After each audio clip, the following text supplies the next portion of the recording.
তাকায় দেখবেন বাংলাদেশের বর্তমানে যে সমস্ত মুক্তিযোদ্ধা বেঁচে আছেন তাদের অধিকাংশের চেহারায় দাঁড়িয়ে আছে, অথচ এই প্রজন্মকে এই সংবাদ দেওয়া হচ্ছে, মেসেজ দেওয়া হচ্ছে যে রাজাকার মানে টুপিদারিওয়ালা। যখন কোথাও জঙ্গি শিরোনামে নাটক সিনেমা করা লাগে, তখনও দেখা যাচ্ছে জঙ্গি বানাতে হলে চেহারায় দাড়ি, মাথায় টুপি পাগড়ি দেওয়া লাগতেছে।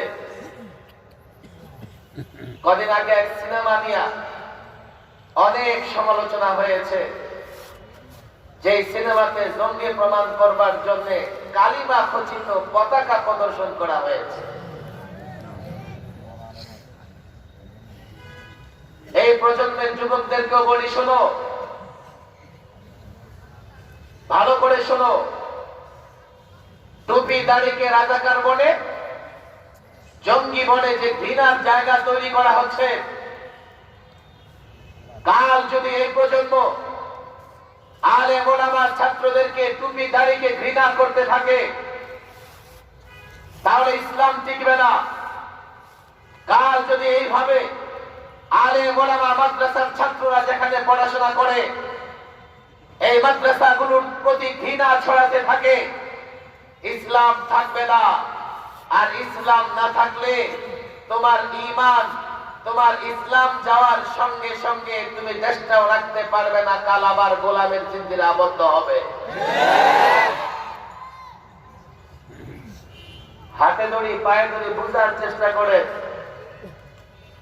আমরা দেশটা পেয়েছি ইসলামের কারণে। বলবে ৭১-এ আপনাদের অবদান কি? ৭১-এ আমাদের অবদান, আমাদেরকে ৫ বছরের জন্য ক্ষমতায় বসায় দেখো। কেননা ইতিহাস এই ৫০ বছরে তোমাদের গোলামি করেছে, তোমরা ক্ষমতায় ছিলে, তোমরা খুঁজে খুঁজে তোমাদের ইতিহাসটাই সংরক্ষণ করেছ।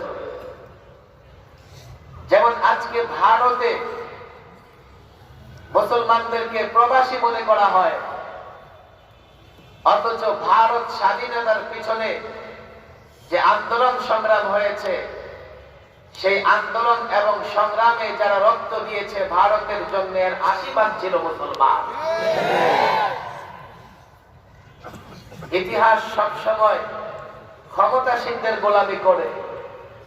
লোকেরা বলে ইতিহাস কাউকে ক্ষমা করে না, আমি বলি মানুষ ইতিহাসকে ক্ষমা করতে যাবে না। তোমরা আমাদের ইতিহাস সংরক্ষণ করো নাই। এছাড়া একজন মানুষ যদি শুধুমাত্র বাবার পরিচয় বলতে পারে, তো সে নিজে জারজ সন্তান হওয়া থেকে বেঁচে যাবে, কিন্তু দাদার পরিচয় বলতে না পারলে তার বাবার পরিচয় জারজ হওয়া থেকে বাঁচাতে পারবে না। এ ওলামা একরাম বুঝবার চেষ্টা করে, যারা শুধুমাত্র ইতিহাসকে ৭১ পর্যন্ত সীমাবদ্ধ রাখে, অথচ আমরা ৪৭-এ একবার স্বাধীন হয়েছে ইংরেজ থেকে, ৭১-এ পাকিস্তানি হানাদার থেকে।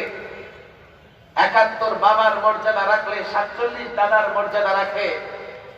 ৪৭-এর যেই স্বাধীনতা, তা আমরাই মুসলমানরাই অর্জন করেছে, যার জন্য মুসলমানকে কমপক্ষে ১০০ বছর লড়াই করতে হয়েছে।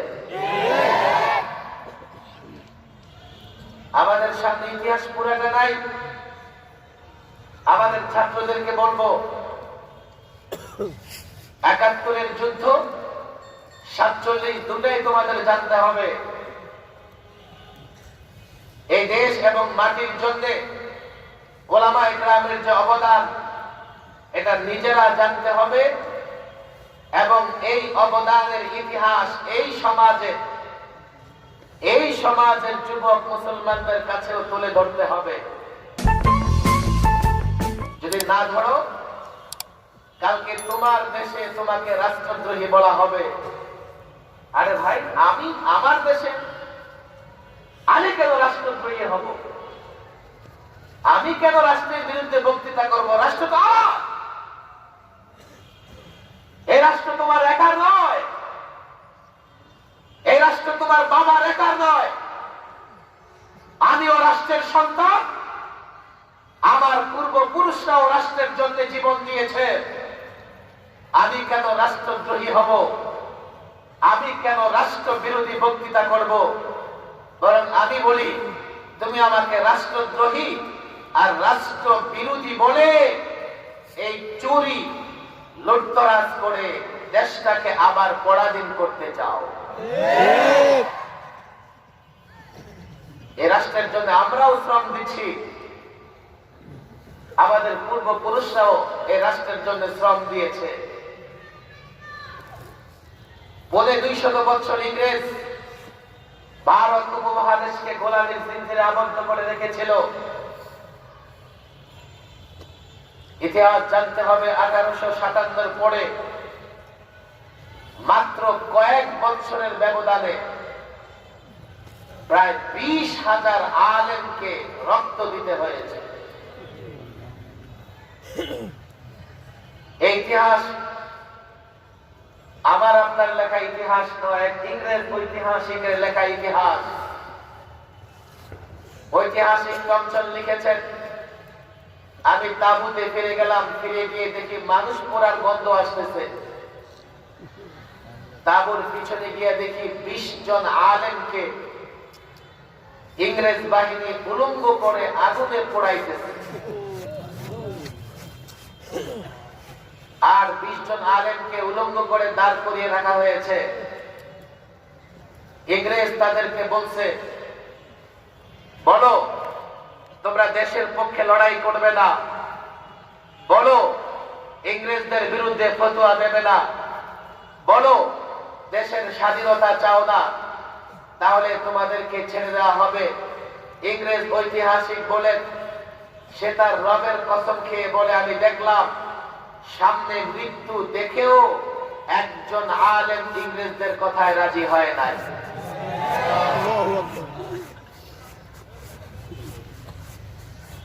দিল্লির চাঁদনী চক থেকে খাইবার পর্যন্ত রাস্তার 2 ধারে এমন কোন গাছ ছিল না যেই গাছে আলেমের লাশ ঝুলে নাই। দিল্লির শাহী মসজিদের বারান্দায় ফাঁসির কাষ্ঠ ঝুলানো হয়েছে। প্রতিদিন 80 জন করে আলেম ধরে এনে ফাঁসি দেওয়া হতো। শুয়োরের চামড়ার ভেতরে আলেমের লাশ ঢুকে আগুনে পোড়ানো হতো। চাটাইয়ের ভেতরে জ্যান্ত আলেমকে পেঁচায়া নদীতে নিক্ষেপ করা হতো।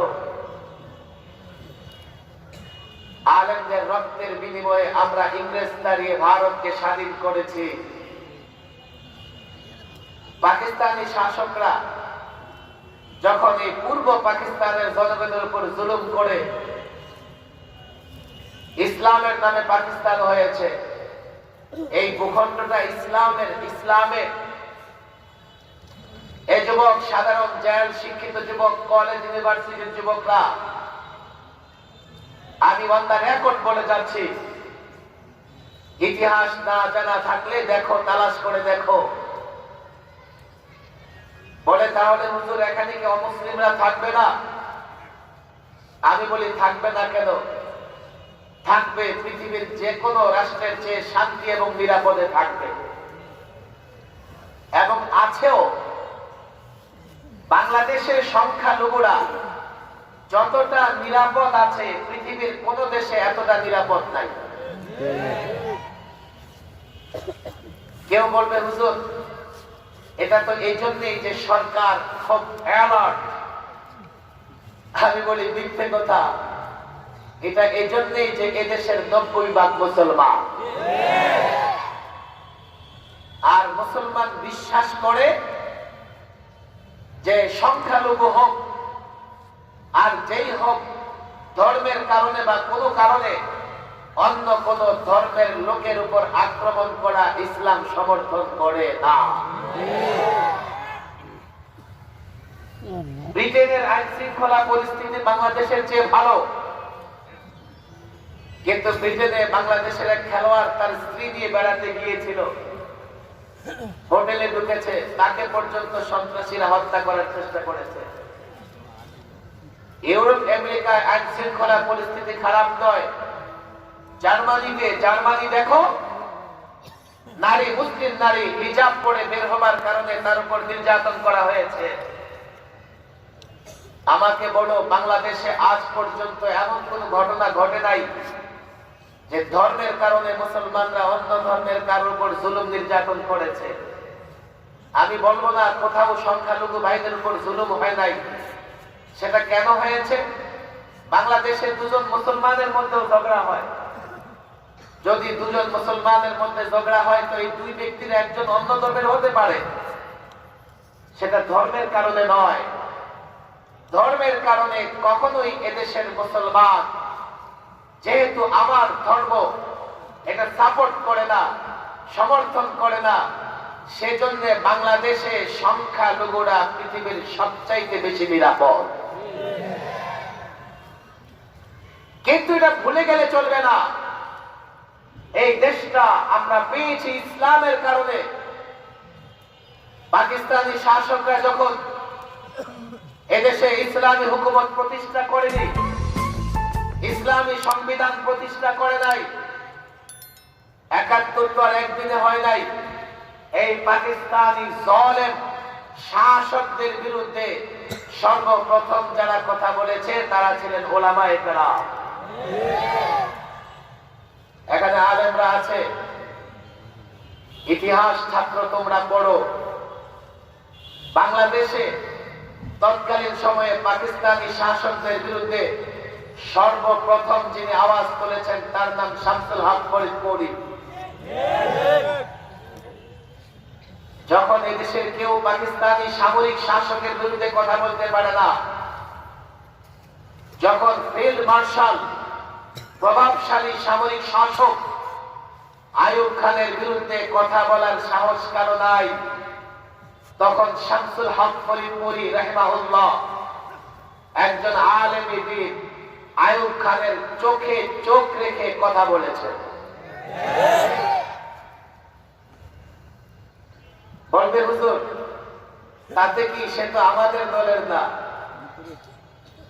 ক্ষমতাসীন দলের ভাইরা মনে করতে পারে শামসুল হক ফরিদপুরি তো আমাদের দলের না, তিনি তোমাদের দলের না। তবে তোমাদের দলের নেতারা তার কাছে গিয়া প্রতিদিন কদম মুচি করত। তোমরা তোমাদের দলের ইতিহাস পড়ো। আজকে যারা রাস্তায় নেমে আলেমদের বিরুদ্ধে স্লোগান দাও, তোমাদের দলের ইতিহাস শুরু হয়েছে একজন আলেম থেকে, যার নাম মাওলানা আব্দুল হামিদ খান ভাসানী। ইতিহাস পড়ে না। আর ইতিহাস পড়বে কোথায়? সময় আছে ইতিহাস পড়ার। যাও তোমরা তোমাদের দলীয় পরিচয় খোঁজো, তোমরা তোমাদের দলের ওয়েবসাইটে ঢোকো, গিয়ে দেখবে ক্ষমতাসীন দল আওয়ামী লীগের প্রথম প্রেসিডেন্ট সভাপতি একজন আলেম মাওলানা আব্দুল হামিদ খান ভাসানী। আব্দুল হামিদ খান ভাসানীর পরে আবার যিনি দায়িত্ব নিয়েছেন তিনিও একজন আলেম মাওলানা আব্দুর রশিদ তলগবাবিশ। পাকিস্তানি জালেম শাসকদের বিরুদ্ধে অনেক পরের ইতিহাস তোমরা পড়ো। যারা পাকিস্তানি শাসকদের জুলুমের বিরুদ্ধে সবার আগে আওয়াজ তুলেছেন মাওলানা আব্দুল হামিদ খান ভাসানী, মাওলানা আব্দুর রশিদ তলগবাবিশ, লালবাগ জামিয়ার বাণী মাওলানা শামসুল হক ফরিদপুরি, মুফতি দ্বীন মোহাম্মদ খান, জামিয়া আশরাফুল উলুম বরকাতরা মাদ্রাসা যিনি প্রতিষ্ঠা করেছেন হাকিমুল উম্মাহ আশরাফ আলী থানভী রাহিমাহুল্লাহর ভাগিনা মাওলানা জাফর আহমদ উসমানী, তারা বাংলাদেশে থেকে পাকিস্তানি শাসকদের জুলুমের বিরুদ্ধে সবার আগে মুখ খুলেছেন, কথা বলেছেন। আমি সেই ইতিহাস বলবো না। আজকের প্রেক্ষাপটে আলেম ওলামাদেরকে আমরা বলি, শুধু কেন আমরা ইংরেজ থেকে ভারতকে মুক্ত করেছি, কেন পাকিস্তানি জালেম শাসকদের বিরুদ্ধে কথা বলছি। কেন? ৭১-এর পরে 50 বছরে যখনই যার দ্বারা ইসলাম ক্ষতিগ্রস্ত হবার আশঙ্কা হয়েছে তার বিরুদ্ধে কথা বলেছি। এই জন্যে আমরা মনে করি এই ভূখণ্ড স্বাধীনতা সার্বভৌমত্ব সংরক্ষণ করবার জন্য ইসলাম টিকিয়ে রাখা জরুরি, ঈমান হেফাজত করবার জন্য ইসলামী তালিমাত টিকিয়ে রাখবার জরুরি। কেন ছাত্র জনতা, আলেম ওলামা, বুদ্ধিজীবী, স্কুল কলেজ ইউনিভার্সিটির ছাত্র, ব্যবসায়ী ভাইরা, তোমরাও শোনো ইসলামী তালিমাত, ইসলামের মাধ্যমে ঈমানকে হেফাজত করি, ইসলামের মাধ্যমে দেশটাও হেফাজত করব। এজন্যই যারা ইসলাম জানে, ইসলাম মানে আমার ইসলামে কথা বলেছে, দেশপ্রেম আমার মধ্যে থাকবে, তবে ইসলাম জানলে, ইসলাম মানলে ঈমানের হেফাজত করব। দেশপ্রেমের জায়গা থেকে দেশটাকেও হেফাজত করতে চাইবো। আর যারা ইসলাম ছাড়া বস্তু পূজারী, দুনিয়া পূজারী, তাদের ইতিহাস আমার সামনে। দেশ গোল্লায় যাক, তাদের দুর্নীতি বন্ধ হয় না। দেশ গোল্লায় যাক, সুইস ব্যাংকে অ্যাকাউন্টে টাকা রাখা বন্ধ হয় না। দেশ গোল্লায় যাক, দেশের বিরুদ্ধে ষড়যন্ত্র তারা বন্ধ করতে পারে না।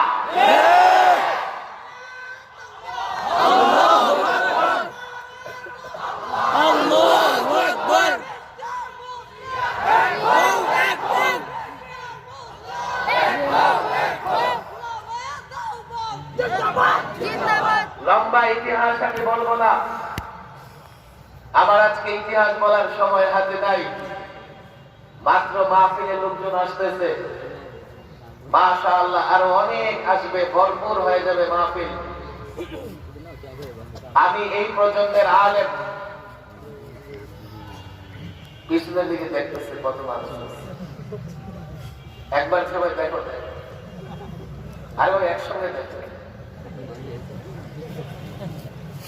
মাশাআল্লাহ লোকজন হয়েছে ঠিক মতো। এগুলো আমাদের ছাত্র, আমি চিনি, মানা করলে একজন করে দেখতে থাকে। বলছি না যে মাঠ ভরপুর হয়েছে, এক কতটুকু হয়েছে দেখো লাগে।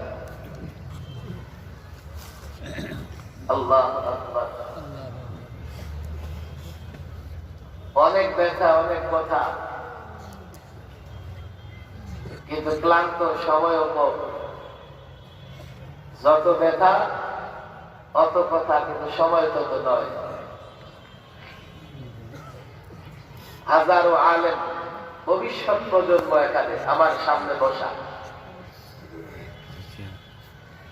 আজকে বড় আফসোস করে বলা লাগে যে সমাজের একটা শ্রেণী আমাদেরকে ভিন্ন চোখে দেখা শুরু করেছে।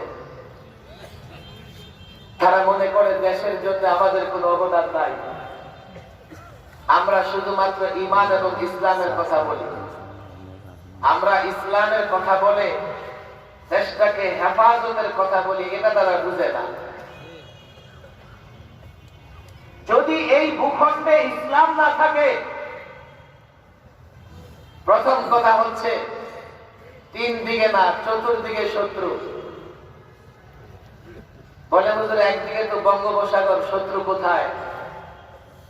দৃশ্যমান শত্রু বঙ্গোপসাগরে দেখা যায় না, তবে দেখো অদৃশ্য শত্রু বঙ্গোপসাগরের দিকেও আছে। 24 ঘন্টা এই দেশটাকে নজরে রেখেছে। আমরা ইসলামের কারণে দেশ পেয়েছি, যদি ইসলাম না থাকে দেশটা এই জন্যই থাকবে না। কাল যদি দেশ আক্রান্ত হয়, যাদের ভেতরে ইসলাম থাকবে না, ওরা দেশটাকে হেফাজত করতে পারবে না। আমি এই কথাটাই বুঝাইতে চাই, এই দেশ টিকিয়ে রাখতে হলে ইসলামটা কত জরুরি।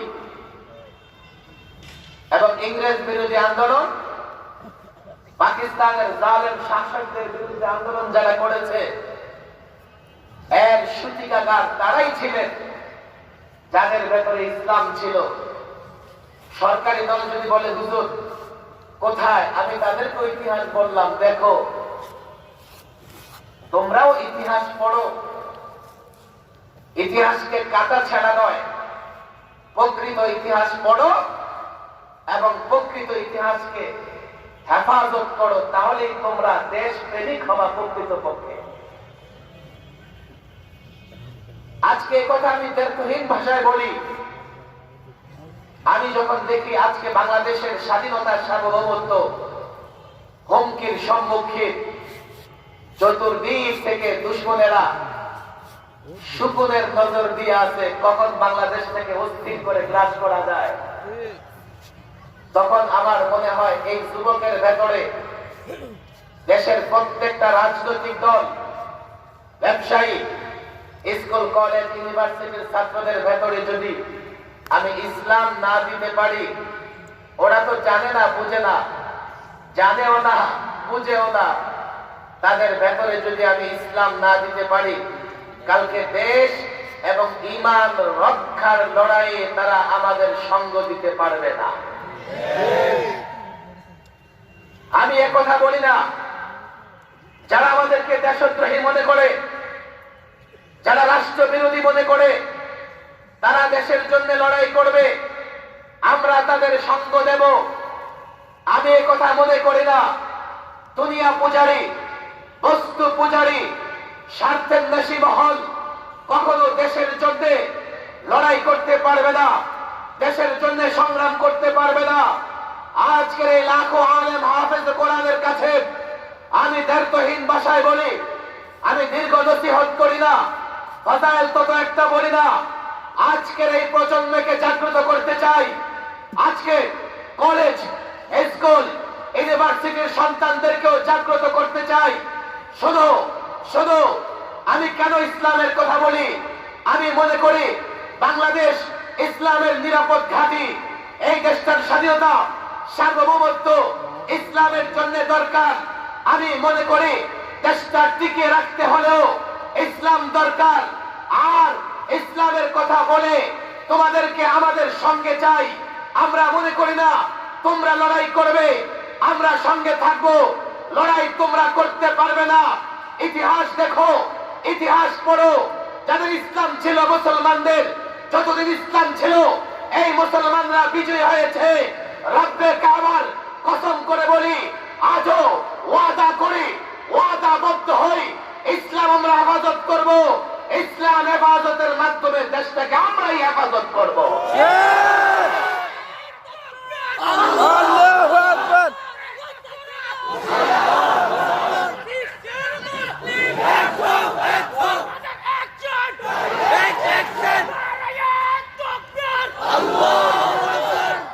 তোমরা মনে করবে আমরা কি করে দেশ হেফাজত করব? এই ফর্মুলাও তোমাদেরকে দিয়ে যাচ্ছি। শোনো ছাত্র জনতা, শোনো শোনো। ইতিহাস তো ভুলে গেছো। ইতিহাস ভুলে গেলে আবার গোলামের জিঞ্জিরে আবদ্ধ হবে। মুসলমান সংখ্যার বিচারে লড়াই করে না, অস্ত্রের শক্তিতে লড়াই করে না। ইতিহাস পড়ো, দেখো ইমানি শক্তি, ইমানি জজবা মুসলমানদের আসল।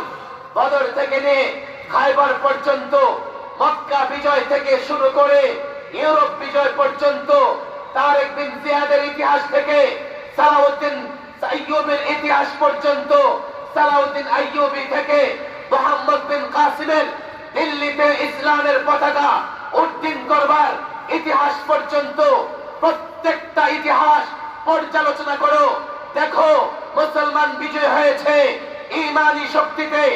আজকে পৃথিবীতে 250 কোটি মুসলমান, অথচ তাকায় দেখো, তাকায় দেখো ইউরোপে মুসলমান নির্যাতনের শিকার, আমেরিকায়, ফিলিস্তিনে, সিরিয়ায়, ইরাকে, লিবিয়ায়, কাশ্মীরে, চায়নার উইগরে, এই আরাকানে মুসলমান নির্যাতনের শিকার। অথচ 250 কোটি মুসলমান। ইতিহাস বলছে বদরের প্রান্তরে 313 জন গোটা কুফফার শক্তির বিরুদ্ধে দাঁড়িয়ে গেছে। কাফের বেঈমান মুসলমানদের সামনে টিকতে পারে নাই। মুসলমান সংখ্যার বিচারে লড়াই করে না। আমরা খালিদ বিন ওয়ালিদ থেকে নিয়ে শুরু করে ওমর বিন খাত্তাবের উত্তর সরাসরি শোনো শোনো, ইসলাম যদি থাকে, ঈমানি জজবা যদি থাকে, সংখ্যার বিচারে নয়, এই কওমি আলেমদের নেতৃত্বে লড়াই হবে। এই লড়াইয়ে আমারও মুসলিম উম্মাহ গোটা পৃথিবীকে বিজয় করবে, বিজয় করবে। আল্লাহু আকবার,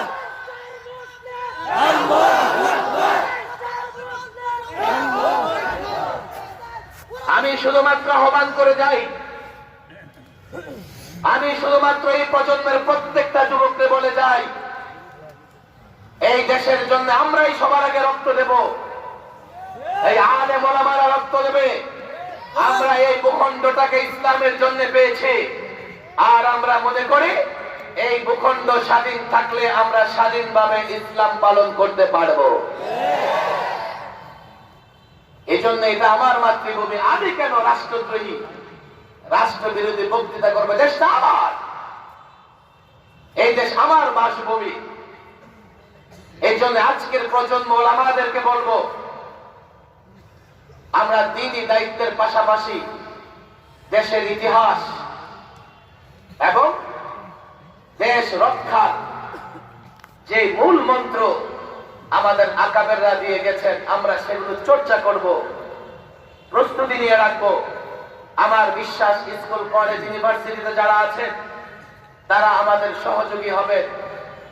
আর যেহেতু ইসলাম দেশের জন্য দরকার, ইমানের জন্য দরকার, ইসলামের উপরে যেদিক থেকে আঘাত আসুক আমরা কোনো আঘাত বরদাস্ত করব না।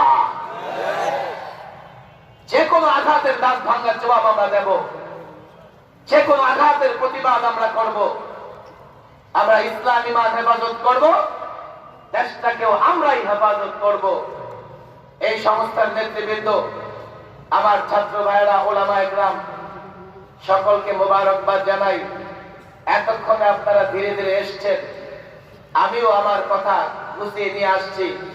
তবে মনে রাখতে হবে, ইসলাম এবং দেশের জন্য আজকে সবচেয়ে বড় বিষয় যেটা শুধুমাত্র দুনিয়া নয়, আমাদের দোয়া এমন হওয়া লাগবে, দোকানদার ব্যবসায়ীদের মতো এমন দোয়া নয় যে আল্লাহ দুনিয়া দাও, দুনিয়া দাও। ইসলাম শুধুমাত্র দুনিয়ার কথা বলে না, আবার শুধু আখিরাতের কথাও বলে না। ইসলাম দুনিয়ার কল্যাণের কথা বলে, আখিরাতের কল্যাণের কথা বলে। কথা ঠিক না বেটে? আমরা এই প্রজন্মকে ইসলাম মানলে দুনিয়ার কল্যাণ কিভাবে হবে, ইসলাম মানলে আখিরাতের কল্যাণ কিভাবে হবে, এই প্রজন্মের প্রত্যেকটা যুবককে বোঝাবার চেষ্টা করব। ছাত্ররা রাজি আছেন তো ইনশাআল্লাহ? ছাত্ররা এই দায়িত্ব পালন করলে আমার যুব সমাজ, ব্যবসায়ীরা, আপনারা প্রস্তুত আছেন তো? বুঝবেন ইনশাআল্লাহ। কারা কারা প্রস্তুত আছে ইসলাম জানতে, ইসলাম বুঝতে?